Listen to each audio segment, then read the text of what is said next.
An American F-15 went down deep inside enemy territory. Praise be to Allah. Look at you, crap. Kim Jong-un used to call Joe Biden a mentally retarded person. You were doing unbelievably well. Trump said, praise be to Allah. On Easter Sunday morning. Didn't see that one coming. But what can I say? God is the greatest. Allahu Akbar!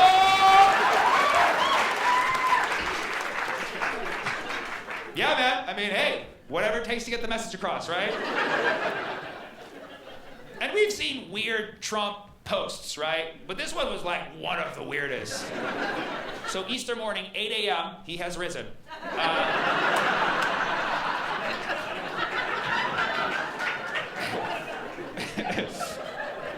Trump puts out a tweet, or a Truth Social, if you're on it.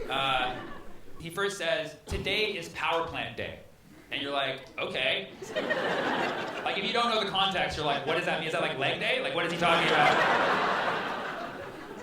Is that like a certain kind of exercise I don't know about? And then he's like, also Bridge Day. It's like, is that Wednesday? Like, what is that? But like, when you know the context, he's talking about blowing things up on Easter morning. It's like, wow. What happened to Christianity? What happened to love thy neighbor? Apparently now it's like, blow up your power plants. Yeah, well, Trump is he's not a Christian. We know Trump's not a Christian. He's associated with a lot of hardline alleged Christians. But like, that guy doesn't go to church, you know what I mean? Like, if he went to church, he would just probably fall asleep, you know? Shit his pants, make everybody upset. Yeah, so it's Power Plant Day and Bridge Day, all wrapped up in one, Iran. Oh, thank you. Happy Easter to you, too. And then he immediately pivots to, open the fucking strait, you crazy bastards!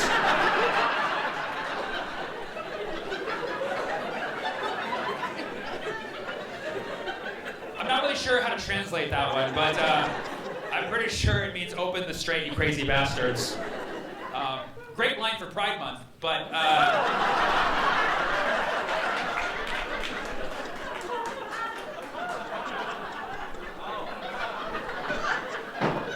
open the strait, you crazy bastards. Like, the desperation is there, you know?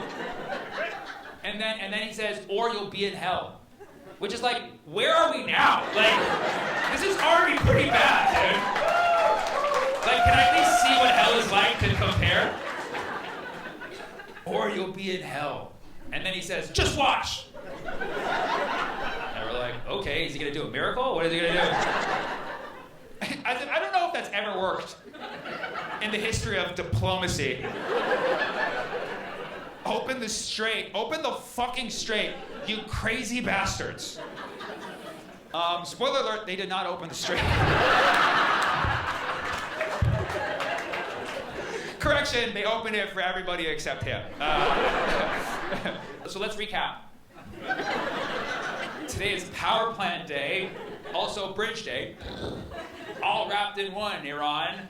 Open the fucking strait, you crazy bastards, or you'll be in hell. Just watch! Praise be to Allah.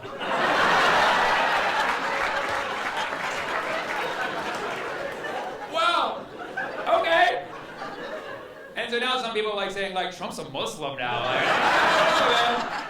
okay. Ramadan Trump.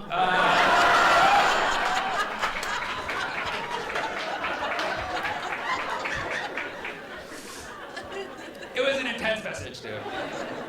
But who knows? Maybe he's trying now. Maybe he's like, hey, man, my original not having a faith wasn't working out, you know? Maybe being a guy who pretends like being a Christian but has no values wasn't working out, so, you know, I'll try Islam, you know what I mean? But the crazy thing is, like, what if, after he posted that, miraculously, suddenly, with all odds against us, the U.S. suddenly starts winning the war? Well, then we would know who the one true God is. Hello!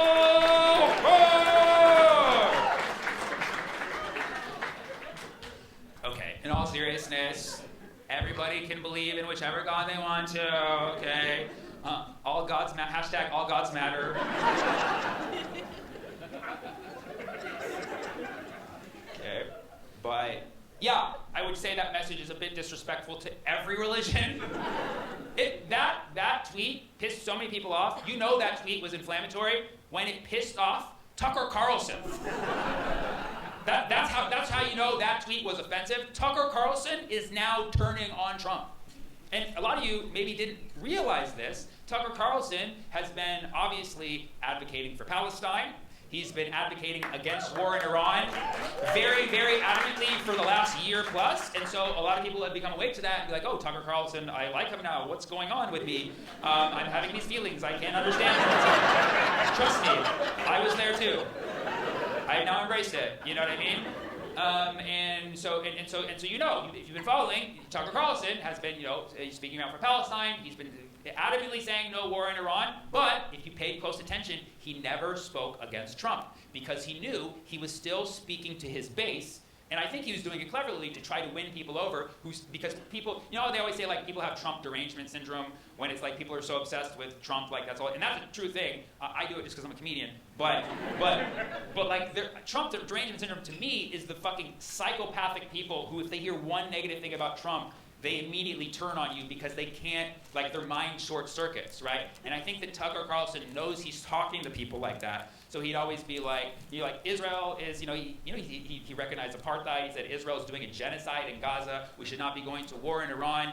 And then he would say, and I think President Trump should do these things to make these changes. And it's like, bro, he is the source of all these things. But he would still very tepidly walk around and be like, well, I think President Trump can fix it if he just, steps it up. And then he saw, open the fucking straight, you crazy bastards, on Easter, and you watch, he just put out a video 3 hours ago, and he's like, you don't do that on Easter morning. Like that's the level of disrespect. And he also noted the praise be to Allah part, and he didn't, and you would think like, oh, maybe old Tucker would be like, hey, that's like pro-Islam. He didn't do that. He's like, that's disrespectful to their religion. Fucking shout out, boy. Shout out. So, dude, Tucker Carlson has now turned on Trump today. That happened today. So whatever he does, just don't speak at Utah University because that's not. Good. If you didn't get that joke, don't worry about it. Okay. Next. There was a rescue mission for 2 pilots who got shot down in an F-15 fighter jet over Iran. Okay, and this happened on Friday. Somebody reported that an F-15 fighter jet was shot down, and the whereabouts of the pilots was unknown. Okay, just fucked up. They shouldn't have been flying there in the first place.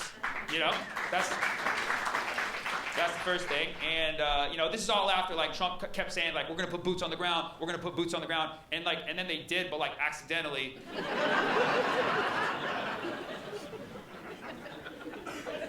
Now I know everybody's very sensitive about like how do you talk about the service members who are partaking in this war. Here's the thing. I don't want anybody to die because I'm against war. And that's why I've been against this fucking war for the whole fucking time. That's why I'm against genocide. That's why I'm against any kind of unnecessary violence. And a lot of people say, well, they're signing up for it. They know exactly what they're doing. The thing is, like, to a degree, yes. But also, these are people who, unfortunately, have succumbed to the propaganda that our country has been putting on everybody for decades and decades. And people might just not be as awake as you just because they're in different circles. They might watch certain kinds of news. They're from a certain family or something. So I never hold that against these people. Although, at some point, you do have the right to opt the fuck out and not partake. You know what I mean? And so we're kind of seeing that phase. There are people, because I don't understand, exactly when you enlist and you're deployed, what part of your contract, like if I leave, am I gonna not get paid? Like I don't know how that part works exactly. I would imagine they make it very hard for you to leave, But like the problem is that our government knows exactly what's going on. They know exactly why this war will make a very small group of people rich and please a very small group of people in Israel and the Pentagon and very rich people around the world who basically profit off of these wars. And it's fucking everybody else, okay? And it's not fair that human beings are being used in this game, okay? And so you fly a F-15 over Iran, and here's the thing: Trump was saying we have total control over their airspace. Total control. It's like, Yeah, it's not controlled, but they shot him down. They shot the and the F-15 has 2 pilots. There's always 2 pilots in the F-15. They got one pretty quickly, and then one was just stranded in Iran for like the whole weekend too, which is like Easter weekend too, which is like, I don't know if you get overtime for that or what,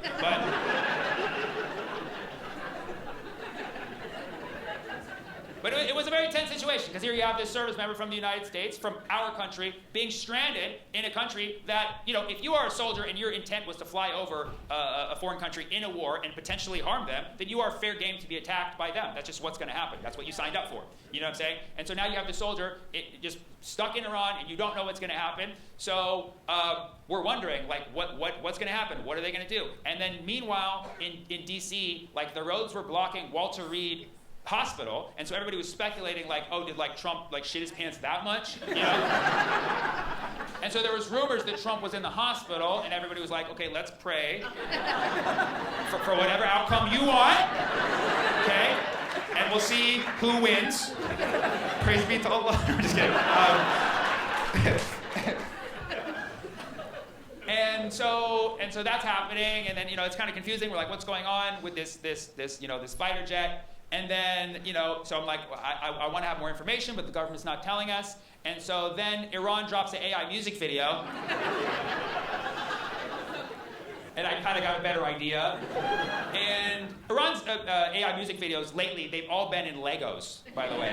Which is just interesting, because, you see that first, you're like, oh, Iran has Legos too. They're just like us, all while doing their version of they not like us,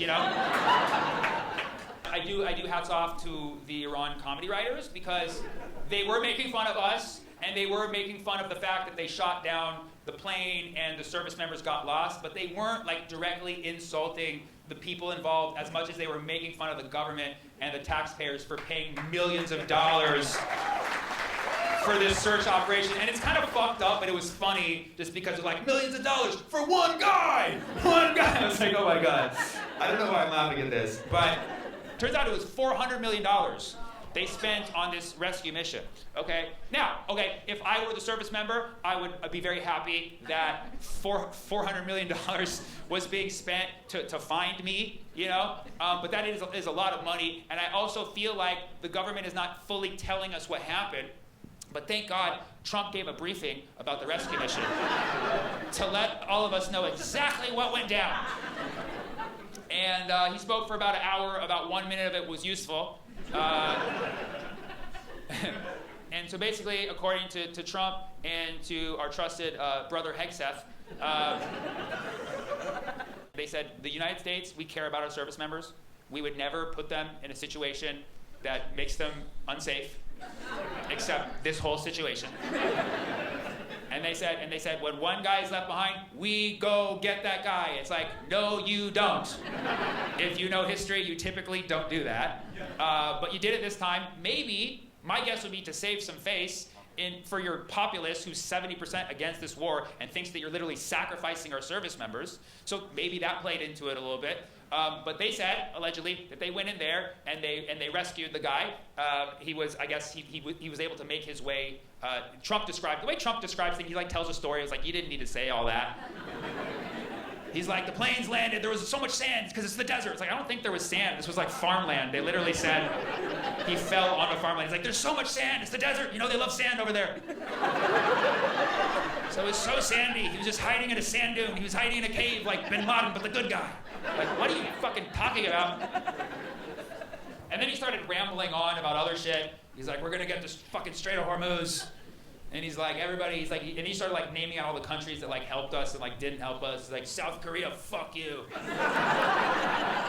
After everything we did for you, protecting you from Kim Jong-un, who loves me, by the way, Kim Jong-un. He loves me. And he hated Biden, he hated Joe Biden. He called Joe Biden a mentally retarded person. He said that! He said Kim Jong-un called Joe Biden a mentally retarded person, which needs to be explained for context, because first of all, I don't remember that. But I'll tell you what I do remember. In both 2017 and 2019, Kim Jong-un called Trump a dotard, okay, which might as well be the R word. For those of you who don't know, for those of you who didn't take the SATs, a dotard is somebody who's in mental decline, losing their their mental faculties. And Trump is, for some reason, telling this thing about Biden, saying that Kim Jong-un loves him when he called him a dotard twice. And he doesn't seem to remember because, let's face it, he's mentally dotarded. Okay. Oh, I mean, I think it's a good joke. Listen. I mean, right. But anyway, so yeah, so Trump, he said all that, okay? And then they said they found him, and they went, he said it was a very dangerous mission, he said, and he would say something along the lines of, he's like, now normally that would have not worked out. It's like, wow, yeah, you fucking think? And then they go and they rescue the guy. Now listen, and from a stance of humanity and the fact that, you know, this is my country, the United States, I'm happy that guy lives on to see another day, but he shouldn't have been there in the fucking first place. And honestly, based on what I know about Iranians and the messaging that Iran's putting out, I think if they did find that guy, they probably would have just given him tea and tried to show him all the Lego videos they could to radicalize him and get him awake to why they're really fighting the war to protect the Epstein class, you know? But that's just my perspective. But then, Iran released another Lego AI video showing a completely different version of the story, showing that that actually, well, they claim he may have not even have been rescued, which I don't think they've shown the guy. I mean, correct me if I'm wrong. They didn't have him at the press briefing that was today. But it showed that like 2 aircraft went down, and then also like a helicopter crashed. They even showed like videos and pictures of the footage that people ran through a filter, said it wasn't AI, and they showed like remnants of like burnt American snacks, like Snickers bars. We're like, that's us, you know. And you know it's real because they were like half burnt, like instead of like a full intact passport at the bottom of the Twin Towers, if you know what I mean.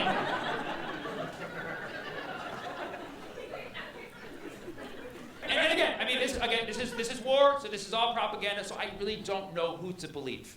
I really don't know. When it comes to the shooting down of this F-15 and what happened with the F-15, I don't know who to believe. But if I have to choose, I'm gonna believe the side that's not involved with Epstein. You know what I mean?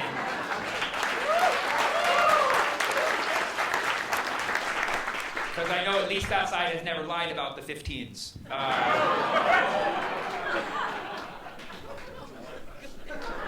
Sorry, I should wait for that joke to mature first. But, So yeah, I just don't know who to fucking believe anymore, you know? And now with all these AI videos out there, you know, we're always asking like, is this AI? Is this real? It's like even when it is real, I'm like, is it real? It is real. It's all Israel. It's all Israel. What's that?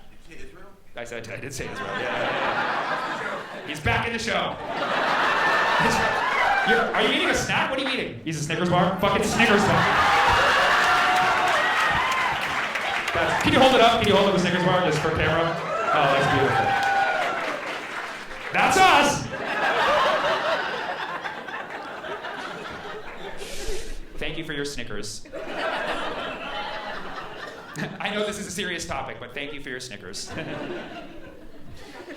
But anyways, yeah, so that rescue mission happened that week. And that's a big, you know, that's a big thing in this war because they put service members over the airspace. And here's the thing, you know, when I say like Iran's like the final frontier, like the United States, we've infiltrated every place in the Middle East, in Western Asia, Levant, whatever part you want to name, that different parts of that part of the world. But we've never technically invaded Iran. The closest thing we've ever done to invading Iran, the only time we ever technically put boots on the ground in Iran is in 1980 during what was called Operation Eagle Claw, which I could have told you was a horrible name from the start. Operation Eagle Claw? Like, what the fuck? Who fucking thought of that? Because they're like, yeah, American, it's an eagle. What do eagles have? A claw!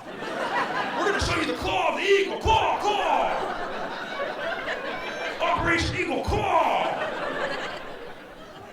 Now the mission, Operation Eagle Claw in 1980, the mission was to rescue 52 U.S. Embassy staff members who were taken hostage by the IRGC. Okay, so it was a massive rescue mission, okay, except it was different from this one because it was 52 people and we didn't spend $400 million on it. But, you know, maybe we should have because it didn't work. You decide, like, we're going to have this rescue mission. They're like, Operation Eagle Claw. You know what I mean? And so they go, and so it turned out to be a huge embarrassment because they basically, I guess at the time, they didn't know there was sand in the Middle East. And so they launched, I guess they took off from a place that was in more of a desert terrain, and there was a sandstorm, and so the sand got all up in the plane's machinery, and then by the time they landed on site in Iran, like half of the planes were damaged. And so Jimmy Carter, who was president at the time, I guess they had decided beforehand if a certain number of aircraft were non-functional, they would have to pull out of the mission, and a certain amount were non-functional. So then, so Jimmy Carter decided to abort because he's a Democrat. Democrats support abortion.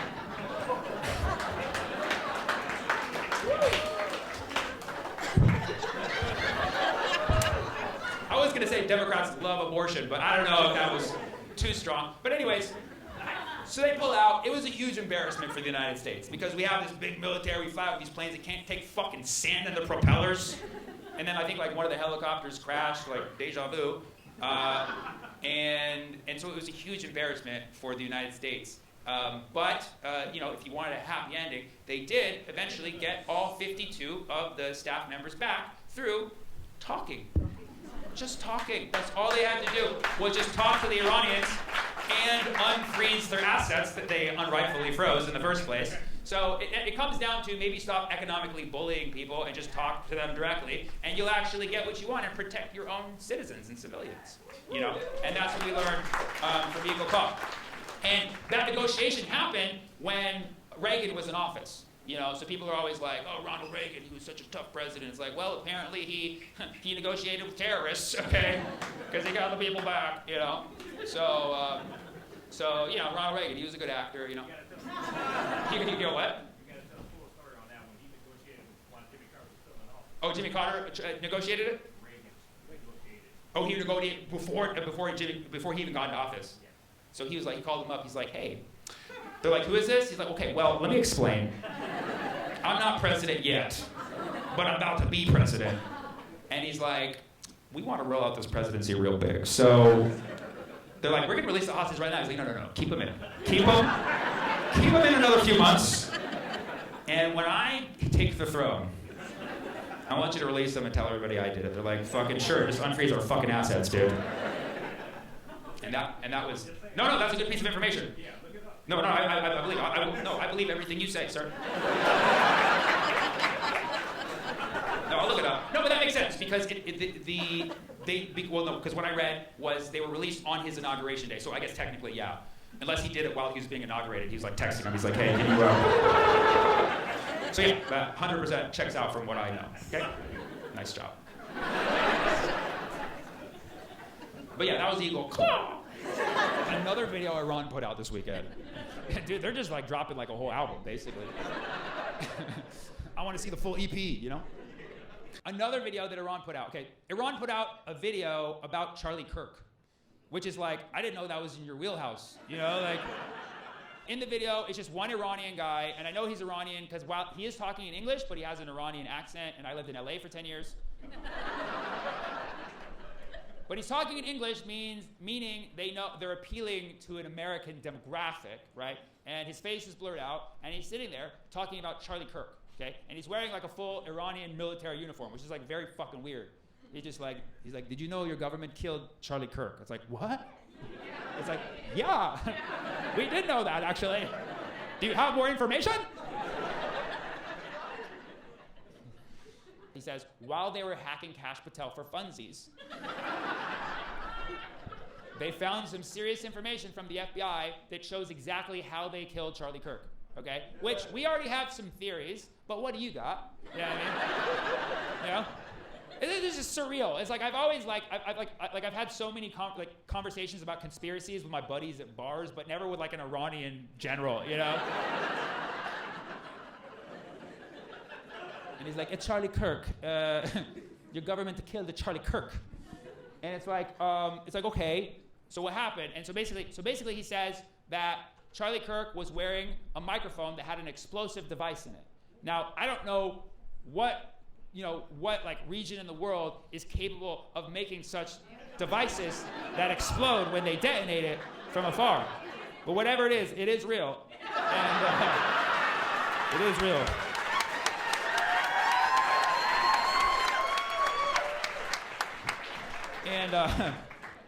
And so apparently Charlie Kirk was wearing this microphone, had an explosive device in it, and then it went boom, or boom boom. And the guy in the video says it was supposed to explode downward into his chest cavity, but it misfired. Heard this before, and it accidentally shot up, and it shot up a big piece of shrapnel that ended up going through his neck, and that wasn't supposed to happen. And I don't fully understand why, what the goal was to go. Maybe they wanted to go through his chest to make it look an exact certain way, like it was a specific bullet wound, so that Tyler on the roof could be like, right? And then it's like, here, I'm going to disassemble my rifle with my mysterious no screwdriver.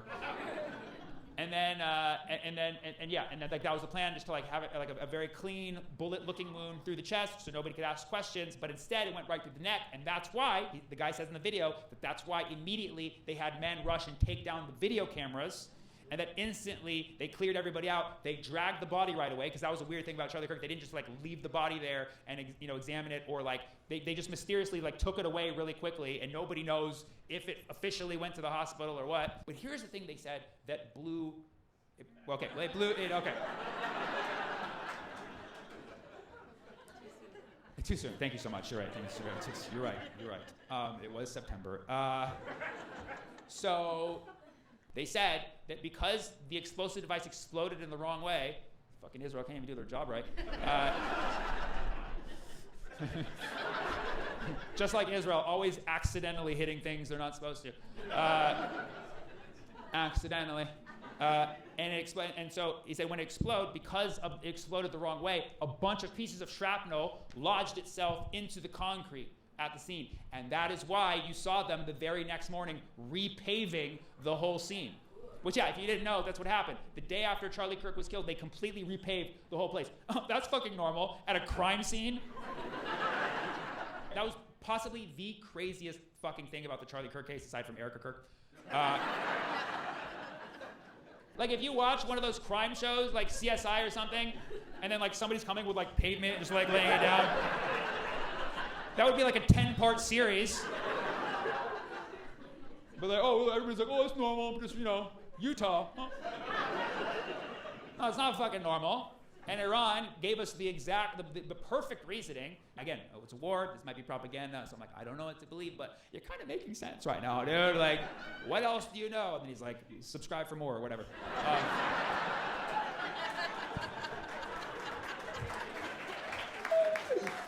But I've never wanted to chill and have a beer with a guy so much. I'm like, oh, he probably doesn't drink, Neither do I, whatever. We could go have a lemonade, And yeah, that video is making its rounds. I don't know if the government's gonna respond. And that's the thing, again, this is war, so propaganda is gonna come from everywhere. I never stand for a government. It doesn't matter where they're from. I stand with people, okay? I don't give a fuck about governments, right? But when you compare the history of the United States and the evil shit we've done literally all around the world, and the messaging of this war, I would say Iran's doing a better job, they're writing on their teasers for they're making trailers for the war, saying we're coming for your pedo government. Can't argue with that. They're this is for the victims of Epstein Island. It's finally somebody cares. How the fuck is it that Iran cares more about the victims from Epstein Island than fucking Pam Bondi? So yeah, I don't know. So anyways, it seems like they have their messaging down, and then our messaging is shit. We're just doing the same thing. Our messaging is open the fucking straight, you crazy bastards. That's our messaging. Yeah, and it's we're not making cool AI music videos. The only musical talent the Trump administration has is Kid Rock. They're fucked. They're so fucked.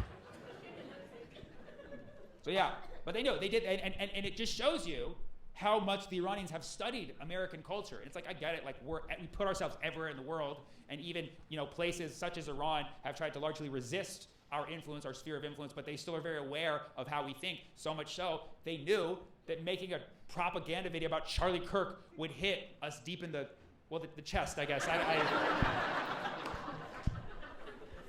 I don't know what it's intended for. It kind of hit me in the neck, to be honest, but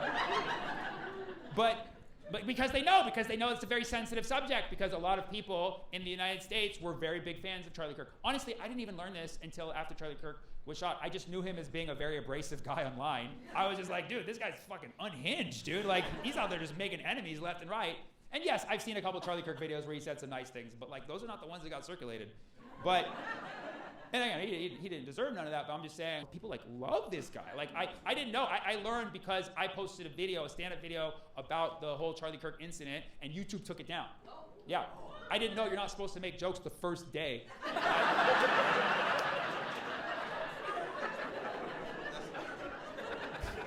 It's like literally, like I guess I was fucked up. Like, I was making jokes before the cement even finished. Thank you so much. I'm Sam.